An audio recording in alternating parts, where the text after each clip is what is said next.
அனைவருக்கும் வணக்கம். தமிழக அரசியல்ல 1 மணி நேரத்துக்கு ஒரு முறை ஏதாவது ஒரு பிரேக்கிங் நியூஸ் வந்துகிட்டே இருக்குங்க. ஒரு சில மணி நேரத்துக்கு முன்னாடி தான் பார்த்தோம், திரு விஜய் அவர்கள் நாளை சிஎம் ஆக பொறுப்பேற்க போறார். காங்கிரஸ் 5, கம்யூனிஸ்ட், மார்க்சிஸ்ட் எல்லாமே 2, 2 தலா 2 சீட்டுகளும், முஸ்லீம் லீக் கட்சி 2 சீட்டுகள். ஆக மொத்தம் 118 சீட்டுகள வந்து விஜய் அவர்கள் பெற்றுவிட்டார்.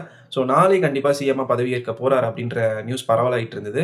திடீர்னு அடுத்த ஒரு 1 மணி நேரத்திலேயே முஸ்லீம் லீக் கட்சி என்ன சொல்லிட்டாங்க, நாங்க ஆதரவு இதுவரைக்கும் தெரிவிக்கல. அதிகாரப்பூர்வமாவும் தெரிவிக்கல. இப்ப சொல்லிடுறோம் அப்படின்னு சொல்லிட்டு, அந்த 2 சீட்டுகள் வந்து மைனஸ் பண்ணி கடைசில 116 வந்துச்சு.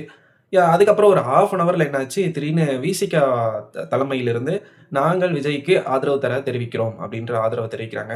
ஸோ 116 இருந்தது 118 ஆச்சுங்க. அப்புறம் இதெல்லாம் ஒரு பக்கம் போயிட்டு இருக்கும்போது, இன்னொரு பக்கம் என்ன ஆகுது, டிடிவி தினகரன் அவர்கள் ஒரு பிரேக்கிங் நியூஸ் குடுக்குறாரு. தன்னோட எம்எல்ஏ காமராஜ் தான் என்னோட கட்சியில நின்னு வின் பண்ண ஒரு கேண்டிடேட் காமராஜ் அவர்கள் அ அமமுக கட்சியை சேர்ந்தவர் வந்து காணவில்லை அப்படின்னு சொல்லி ஆளுநர்ட்ட போய் ஒரு புகார் கடிதத்த குடுக்குறாரு.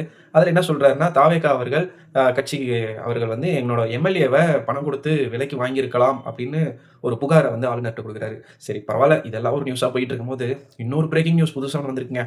அது என்னன்னு பார்த்தீங்கன்னா, தொல் திருமாவளவன் அண்ணன் அவர்கள் நாளை துணை முதலமைச்சர் பதவிய தாவேகாவிடம் இருந்து கேட்டிருக்கிறதாகவும், துணை முதலமைச்சர் பதவி தந்தால் மட்டுமே தாவேகாவுடன் அந்த அ மீதம் இருக்கிற 2 சீட்ட வந்து தாங்கள் ஆதரவு தெரிவிப்பதாக ஒரு நிலைப்பாட்டை எடுத்திருக்கிறதாக சொல்றாங்க.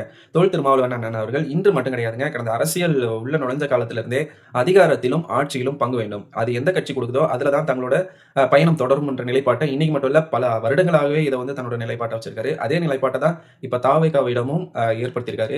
என்னன்னு பார்த்தீங்கன்னா, தங்களுக்கு அதிகாரத்திலும், ஆட்சியிலும் பங்கு வேண்டும். ஸோ துணை முதலமைச்சர் பதவி திருமாவளவன் அவர்களுக்கு கிடைக்குமா? அப்படின்ற ஒரு பெரிய பிரேக்கிங் நியூஸ் இன்னைக்கு உருவாயிருக்கு. ஸோ நாளை காலை கண்டிப்பா அது ஒரு அதிகார அறிவிப்பு தெரிஞ்சிரும். விசிக கட்சியை சார்ந்த திருமாவளவன் அவர்கள் துணை முதலமைச்சர் ஆனார்னா, இது உண்மையிலேயே ஒரு வரலாற்று சிறப்புமிக்க ஒரு செய்தியா தான் வந்து இது தெரிவிக்கப்படும். ஏன்னா, ஏற்கனவே நடிகர் விஜய் அவர்கள் இன்று முதலமைச்சர் ஆகப் போறார் அப்படின்ற பரவலான நியூஸ் வந்து பரவலாகிட்டு இருக்கு. ஸோ அடுத்தபடியாக பட்டியலினத்தின் தலைவர் அப்படின்னு ஒடுக்கப்பட்ட சமூகத்தின் தலைவர் அப்படின்னு சொல்லக்கூடிய எழுச்சி தமிழர்ன்னு சொல்லக்கூடிய திருமாவளவன் அவர்கள் துணை முதலமைச்சரா ஆயிட்டாரு அப்படின்னு சொன்னீங்கன்னா, இது வந்து ஒரு மிகப்பெரிய வரலாற்று செய்தியா இருக்கும் அப்படின்னு சொல்லி எல்லாரும் கருதப்படுறாங்க.